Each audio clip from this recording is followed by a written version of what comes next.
Hello students, इस section में हम लोग हमारे मैथमेटिक्स सब्जेक्ट के गणित सब्जेक्ट के सेकेंड चैप्टर को अच्छे से पढ़ेंगे। वो क्या है? पूर्ण संख्याओं पर चार आधारभूत सक्रियाएं। ठीक है, पूर्ण संख्याओं पर चार आधारभूत सक्रियाएं। ठीक है, इसको इंग्लिश में कहते हैं 4 basic operations depending on whole number. ठीक है, होल नंबर पे डिपेंड करने वाली आधारभूत चार ऑपरेशंस। ठीक है, इस चैप्टर को पढ़ने के लिए सबसे फर्स्ट इम्पॉर्टेंट चीज़ क्या है? पूर्ण संख्या क्या होती है। ठीक है, तो सबसे पहला चीज़ देखेंगे हम लोग पूर्ण संख्या का डेफिनेशन।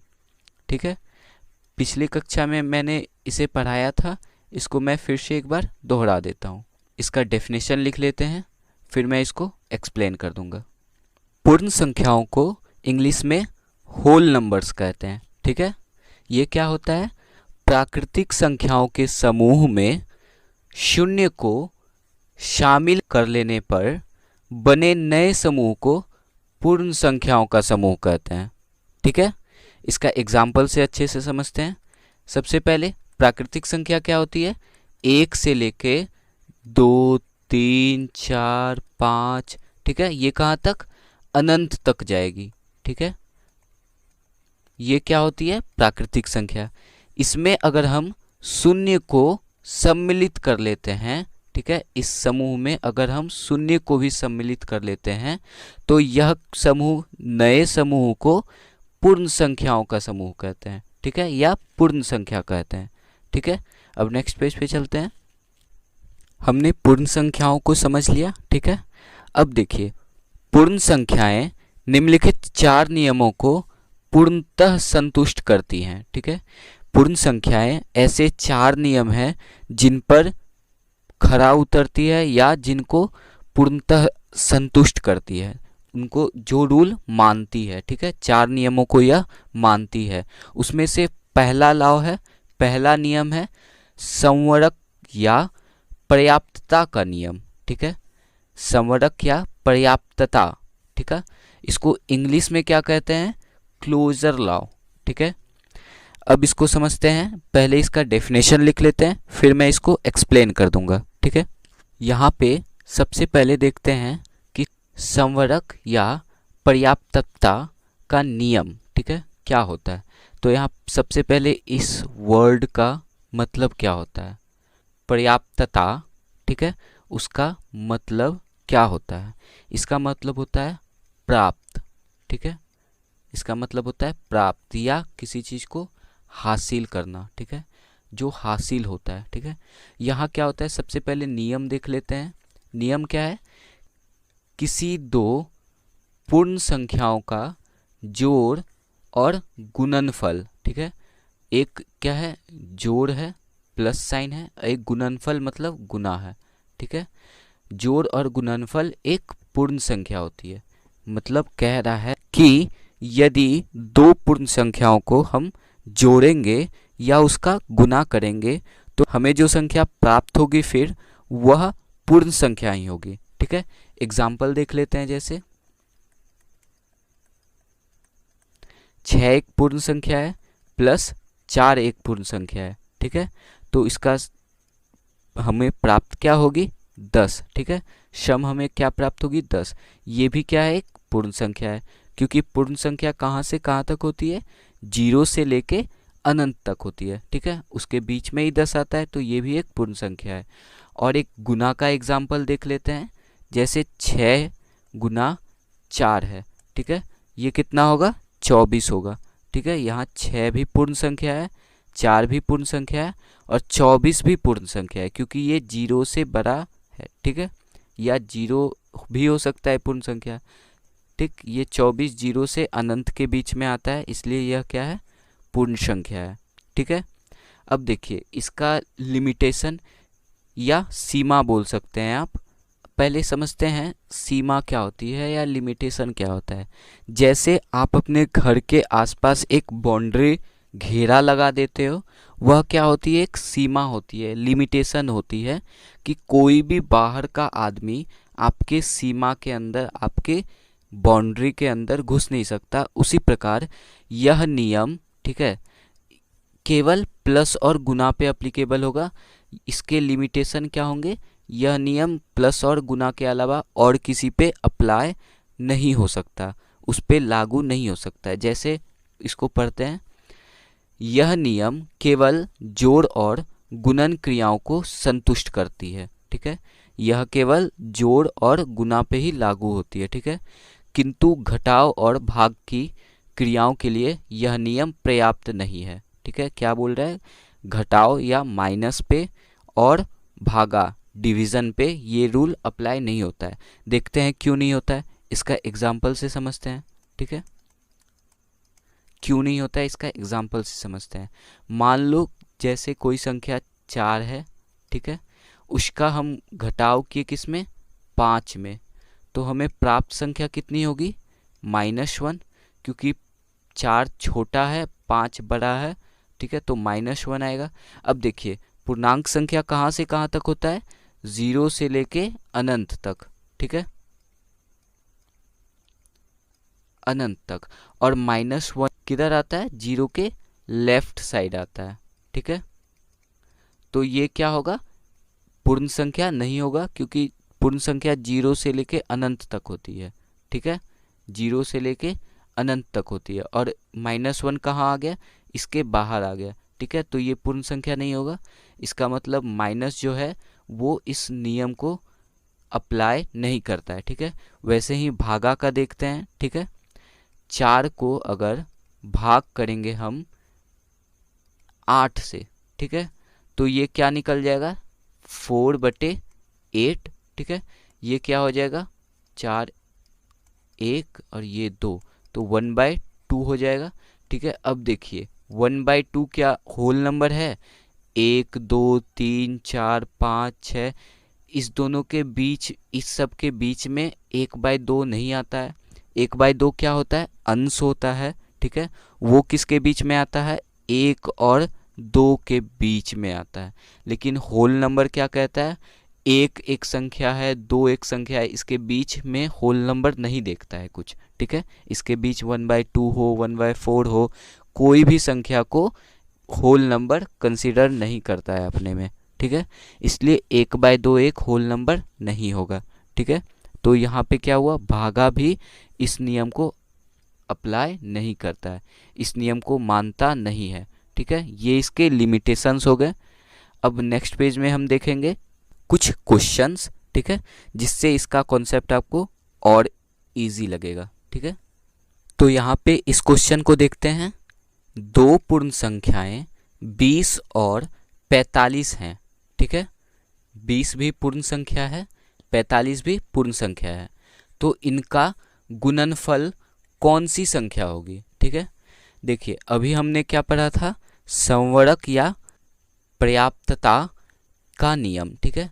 उसमें क्या था कि दो पूर्णांक संख्याओं का अगर हम जोड़ करते हैं तो उसका फल जो आएगा वह भी पूर्ण संख्या होगा, या दो पूर्ण संख्याओं का हम जब गुणनफल करते हैं तो उसका भी फल कितना आएगा? पूर्ण संख्या ही आएगा। तो यहाँ क्या हो रहा है? दो पूर्ण संख्याओं का गुणनफल, ठीक है। तो उसका जो रिजल्ट आएगा, जो उसका फल आएगा, वो भी क्या होगा? पूर्ण संख्या होगा, ठीक है। अब देखिए आंसर में कौन सा पूर्ण संख्या है, ठीक है। यहाँ देखिए 3 नंबर पूर्ण संख्या है, तो सीधा इसको डायरेक्ट टिक मार दो और सब रॉन्ग हो जाएगा, ओके। अब आगे हम पूर्ण संख्याओं पे लागू होने वाले दूसरा नियम के बारे में पढ़ेंगे, ठीक है। यहाँ देखते हैं हम लोग क्रम विनिमय नियम, ठीक है। यह क्या होता है? यह नियम संख्याओं का जोड़ तथा गुणन क्रम विनिमय के नियमों को पालन करता है। अब देखते हैं क्रम विनिमय क्या होता है, ठीक है। यह क्रम विनिमय क्या होता है? तो इसको कहते हैं क्रम का विनिमय, मतलब होता है अतरण, ठीक है, या चेंज, ठीक है, या चेंज। यह क्या बोल रहा है कि जब हम किसी भी क्रम में संख्या को लिखते हैं, जैसे 1 के बाद 2 लिखते हैं ये क्रम में हो गया, फिर 3 लिखते हैं, ठीक है।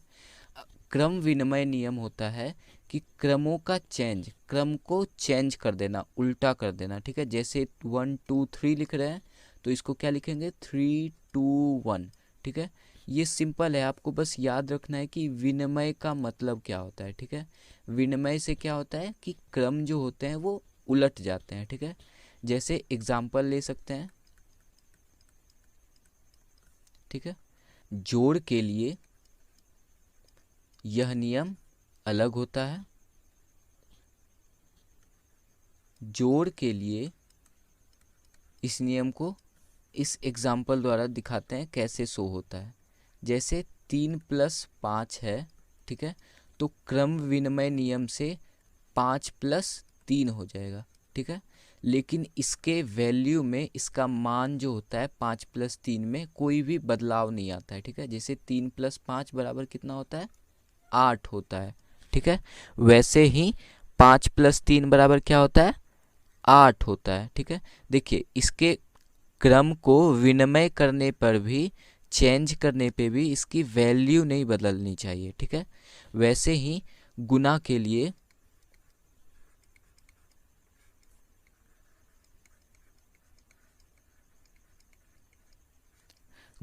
लिए जैसे 3 × 5 करते हैं, ठीक है, तो इसका क्रम का अतरण या चेंज करेंगे या क्रम विनिमय करेंगे तो क्या हो जाएगा 5 पहले आ जाएगा, 3 बाद में आ जाएगा, ठीक है। तो अब देखिए इसका भी वैल्यू जो होता है, ठीक है, इसको गुना करने पे जितना फल निकलता है वो चेंज नहीं होना चाहिए, ठीक है।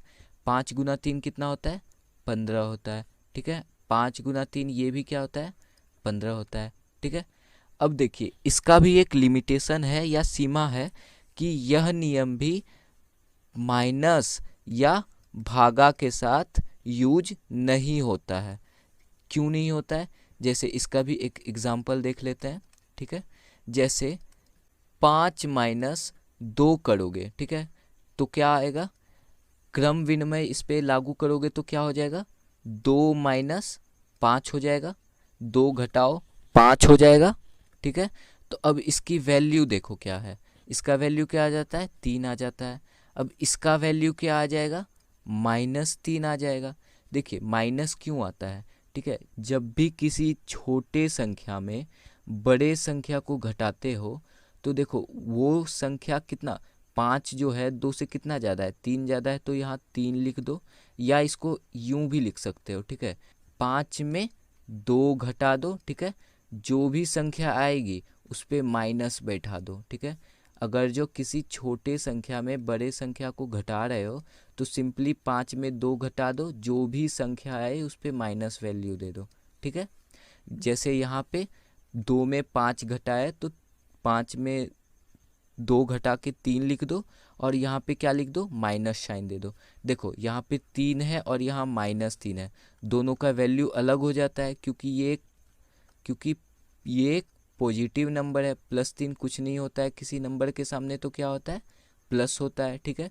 तो यहाँ ये क्या है +3 है, ये -3 है, 0 के 1 +3 इस साइड होगा तो 0 के इस साइड होगा -3, ठीक है।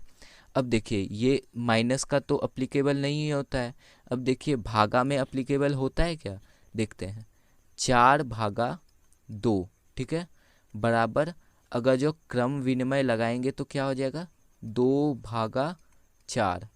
इसको क्या लिख सकते हैं 4/2 बराबर 2/4। कभी भी होगा यहाँ पे नॉट लिख दीजिए, ठीक है, क्योंकि ये इक्वल नहीं होंगे, ठीक है। अब यहाँ भी क्या है ये 4/2 2/4, ठीक है, ये कैंसिल आउट होके क्या होगा 2 होगा, ये कैंसिल होके क्या होगा 1/2, ठीक है। तो 2 और 1/2 कभी बराबर नहीं होंगे तो यहाँ कैंसिल कर दो, इसका मतलब होता है नॉट इक्वल टू, मतलब बराबर नहीं होंगे, ठीक है। अब नेक्स्ट पेज में देखते हैं थर्ड नियम, ठीक है, किसी भी पूर्ण संख्याओं पे लागू होने वाला तीसरा नियम। देखिए यहाँ सबसे पहले मैं आपको बता देता हूँ कि देखिए यहाँ पे मैंने संख्याओं को नोटेशन जो दिया है मैंने, संख्याओं को जो लिखा है मैंने रोमन पद्धति में लिखा है, ठीक है। हर एक पीछे भी पेजेस में देखेंगे आप कि मैंने यहाँ पे नंबर 2 में जैसे लिखा था, मैंने क्रम विनिमय नियम में नंबर 2 में 2 लकीर डाले थे, ठीक है। ये मैं इसलिए लिख रहा हूँ ताकि आप लोगों को इसकी आदत हो और आप इस चीज़ों को सीख सकें, याद कर सकें देख देख के, ठीक है। इसके लगातार उपयोग से आप लोग इन चीज़ों को आसानी से याद कर पाएंगे, ठीक है। अब देखते हैं साहचर्य के नियम पे, ठीक है। साहचर्य मतलब क्या होता है, सबसे पहले ये देखते हैं। साहचर्य का मतलब होता है बंधुत्व, ठीक है, बंधुत्व, या इसको बोलते हैं मैत्री, मित्रता का। यह नियम क्या है, साहचर्य का, मित्रता का नियम, ठीक है। यहाँ देखते हैं, यह नियम पूर्ण संख्याओं के जोड़ और गुना साहचर्य नियम का पालन करता है, ठीक है। यह जो नियम है वो जोड़ और गुना साहचर्य के नियम को पालन करता है। मतलब ये माइनस को, मतलब घटाव को या भागा का नियम को पालन नहीं करता है, ठीक है। अब देखते हैं कि बंधुत्व या मैत्री नियम, साहचर्य नियम क्या होता है, ठीक है। जैसे जोड़ने के लिए देखते हैं, जोड़ के लिए, ठीक है। जोड़ के लिए यह नियम क्या होता है, इसमें जैसे हम लिखते हैं 8 + 4 + 6। यहाँ देखिए, यहाँ 4 क्या कर रहा है, 6 के साथ मित्रता में है, ठीक है। 4 क्या है, 6 के साथ मित्रता में है, ब्रैकेट के अंदर है, छोटी कोष्ठ के अंदर है, ठीक है। साहचर्य नियम के तहत, ठीक है, 4 जो है 6 के साथ भी मित्रता रख सकता है और 8 के साथ भी मित्रता रख सकता है, ठीक है। हम यूं भी लिख सकते हैं, ठीक है। यहाँ पे देखिए वैल्यू जो है इस सम की, जोड़ की, जैसे 8 + 4 + 6 ब्रैकेट के अंदर लिखा गया है, तो इसका वैल्यू क्या होगा पता है आपको कि सबसे पहले कौन सा सॉल्व होगा, ब्रैकेट सॉल्व होगा। इसमें क्या करेंगे, 6 + 4 10 होगा, ठीक है, और फिर +8 होगा, 10 + 8 18 हो गया, ठीक है। और इधर देखिए 8 + 4 12 + 6 18। तो दोनों तरफ, किसी भी तरफ वैल्यू जो है, मान जो है वो दोनों तरफ बराबर है, ठीक है। तो यह हो गया जोड़ का नियम, ठीक है। जोड़ के लिए हम सब क्या देखें कि 4 जो है वो 6 के साथ भी बंधुत्व निभा सकता है, मैत्री निभा सकता है, मित्रता निभा सकता है, और 8 के साथ भी, ठीक है। और दोनों के साथ निभाने पर भी इसका वैल्यू, मान नहीं बदलेगा, ठीक है। अब गुना के लिए देख लेते हैं हम लोग।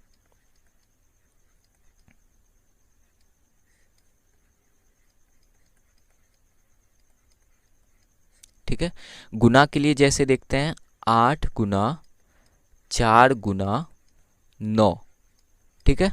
यहाँ देखिए 4 क्या है, 9 के साथ भी गुना कर रहा है, ठीक है, 9 के साथ बंधुत्व निभा रहा है। तो अगर इस पे साहचर्य नियम लगाएंगे तो ये क्या हो जाएगा, 8 के साथ भी साहचर्य निभाएगा। क्या निभाएगा, मैत्रिता निभाएगा, मित्रता निभाएगा, ठीक है। ये हो गया। अब देखिए क्या साहचर्य नियम लगाने पर गुना के लिए इसका मान चेंज होता है। देखिए यहाँ ब्रैकेट के अंदर पहले सॉल्व करेंगे, 9 × 4 कितना होता है, 36, ठीक है। 8 × 36 करेंगे तो क्या होगा, 288 होगा। अब यहाँ देखिए इस साइड सबसे पहले ब्रैकेट को सॉल्व करेंगे तो 8 × 4 32 × 9, ठीक है। ये भी कितना आ जाएगा, 288 आ जाएगा, ठीक है। तो यहाँ देखिए मान में कोई परिवर्तन नहीं हुआ, मतलब ये गुना के लिए साहचर्य नियम एकदम सही है और जोड़ के लिए भी सही है। अब देखते हैं माइनस के लिए, ठीक है, माइनस या घटाव के लिए, ठीक है। घटाव के लिए क्या करेंगे, 8 - 4 - 6, इसका वैल्यू जो होगा 8 - 4 - 6, अगर इन दोनों का वैल्यू सेम हुआ, बराबर हुआ, मतलब यह नियम घटाव के लिए भी मान रखेगा। लेकिन यहाँ देखते हैं 8 है तो ब्रैकेट को हटाएंगे तो ये क्या हो जाएगा, माइनस इसके साथ मल्टीप्लाई हो जाएगा, या इसको ऐसे लिख सकते हैं 4 माइनस 6 है तो क्या हो जाएगा, इसका वैल्यू -2 हो जाएगा।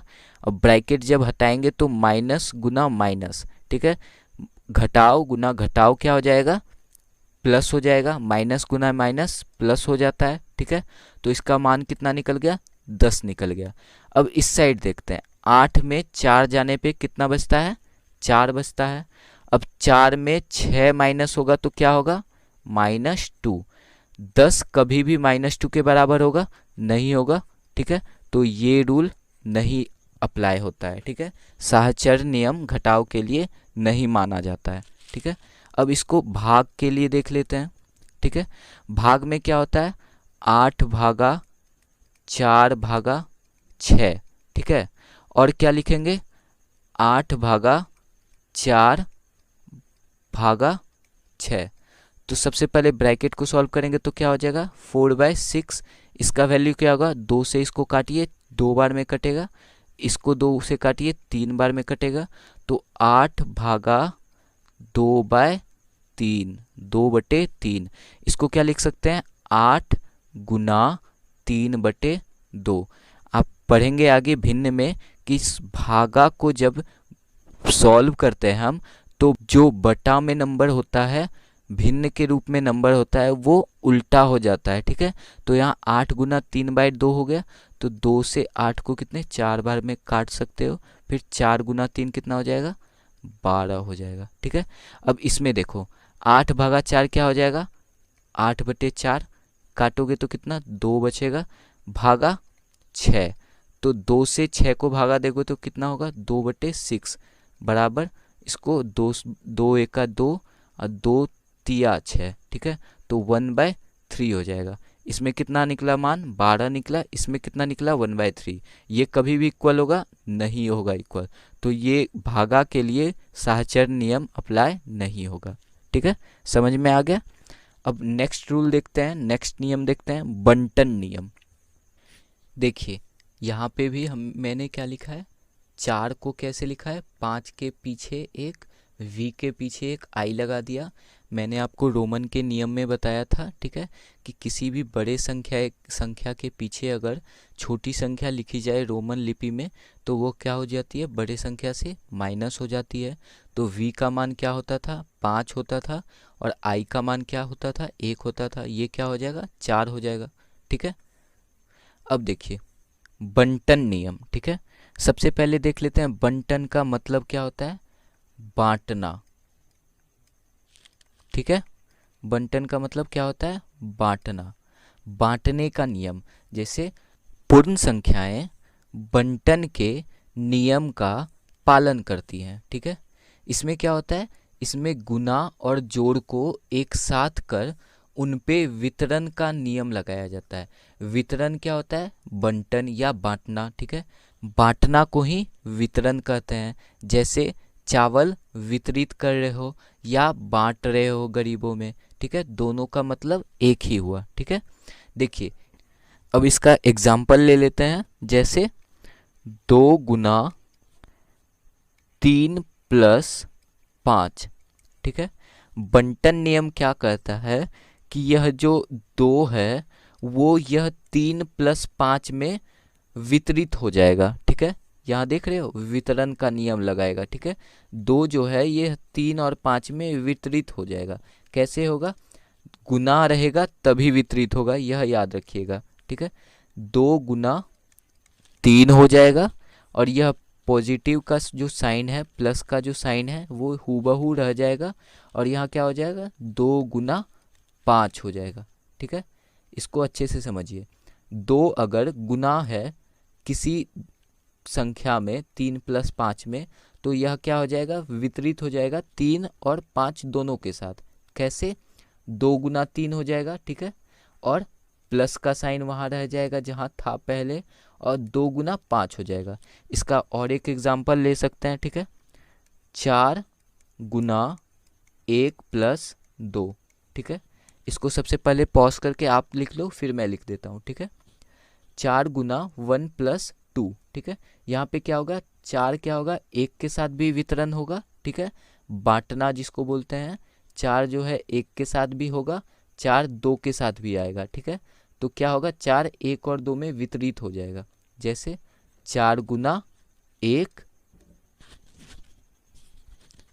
प्लस 4 गुना 2। ओके, समझ में आ गया बंटन नियम। और एक एग्जाम्पल आप लिख लो, 6 गुना 10 प्लस 9, ठीक है। इसको कैसे वितरित करोगे, 6 किसके साथ आएगा, 10 के साथ भी आएगा और 9 के साथ भी।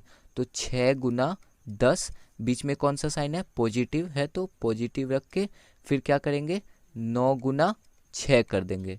ओके, अब नेक्स्ट पेज में एक क्वेश्चन देख लेते हैं। वैसे इस चैप्टर से ज़्यादा क्वेश्चंस आते नहीं हैं, ठीक है। जिस प्रकार के भी क्वेश्चन आएंगे वो मैं आपको लगवा देता हूँ, ठीक है। नेक्स्ट पेज में क्वेश्चन देखते हैं। अब नेक्स्ट पेज में हम लोग क्वेश्चन देखते हैं। एक्चुअली इस चैप्टर से ज़्यादा क्वेश्चंस आते नहीं हैं, यह एक छोटा चैप्टर है, ठीक है। लेकिन जितने भी क्वेश्चंस आते हैं मैं उनके प्रकार बता दूंगा आपको, ठीक है। और वो एक एक क्वेश्चन मैं लगवा दूंगा, ठीक है। तो नेक्स्ट पेज पे चलते हैं। यहाँ इस क्वेश्चन को देखते हैं, ठीक है। यहाँ पे सबसे पहले क्या है, एक इक्वेशन दिया गया है, ठीक है। उससे बोला गया है कि पूर्ण संख्या के किस नियम का पालन करता है यह इक्वेशन। तो सबसे पहले देखते हैं कि 189 को 190 प्लस 8 में दोनों संख्या में गुना किया गया है, ठीक है। तो यह क्या हो जा रहा है, एक बार 190 से गुना हो जा रहा है, ठीक है। और एक बार किससे गुना हो जा रहा है, 8 से गुना हो रहा है। तो हमने क्या पढ़ा था, यह किस नियम के अंदर आता है, बंटन नियम या बांटना, या आप कह सकते हैं वितरण भी कह सकते हैं, ठीक है। तो यह वितरण नियम या बंटन नियम के अंदर आता है। तो देखिए यहाँ कौन सा ऑप्शन है बंटन का, गुना के बंटन नियम, ठीक है। तो ये नंबर 2 आंसर सही हो जाएगा। तो इसका सॉल्यूशन होगा नंबर 2, ठीक है। यह सेक्शन यहाँ पे समाप्त होता है। अब हम नेक्स्ट सेक्शन में इस चैप्टर के आगे की चीज़ें को पढ़ेंगे।